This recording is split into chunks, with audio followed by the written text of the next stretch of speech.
રાધનપુર નગરપાલિકાની ચૂંટણી પર વોર્ડ નંબર 1માં કોંગ્રેસમાં મોટું ગાબડું. કોંગ્રેસના મોટા ગજાના નેતા કાર્યકર્તાઓ સાથે ભાજપના જોડાયા અને ભાજપનો ખેસ ધારણ કર્યો.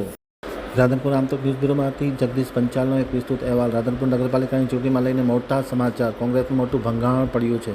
રાધનપુર નગરપાલિકાના વોર્ડ નંબર 1ના પૂર્વ નગરસેવકો ગણેશભાઈ ઠાકોર, કલીબેન ઠાકોર કોંગ્રેસને રામ કરીને ભાજપમાં જોડાયા છે.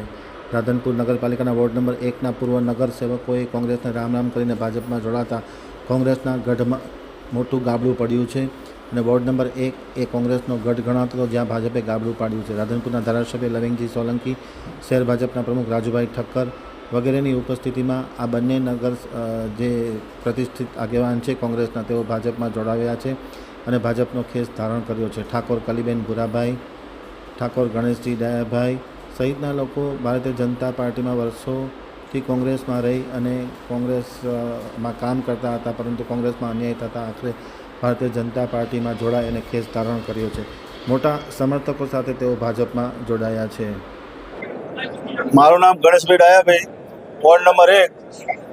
કોંગ્રેસમાંથી અમારે બહુ અન્યાય થતા અમે બીજેપીમાંથી જોઈન્ટ થયા છે અને ભાજપના મેન્ડેટ ઉપર હું પોતે ગણેશભાઈ ઠાકોર, કલીબેન ભૂરાભાઈ ઠાકોર અમે બંને પણ ભાજપના મેન્ડેટ ઉપર ચૂંટણી લડી રહ્યા છે.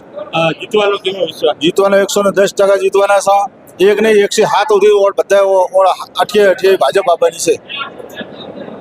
કોંગ્રેસ છોડી અને ભાજપમાં જોડાણા રાધનપુરની અંદર વિકાસના કામો જે અટકેલા પડાતા એના માટે કરી અને ભારતીય જનતા પાર્ટી અમે પસંદ કરી છે અને આખી પેનલ નહીં, આખી એકથી કરી 7 વોર્ડથી 1થી કરી 7 વોર્ડ સુધી તમામ પેનલો જીતશે ભારતીય જનતા પાર્ટી.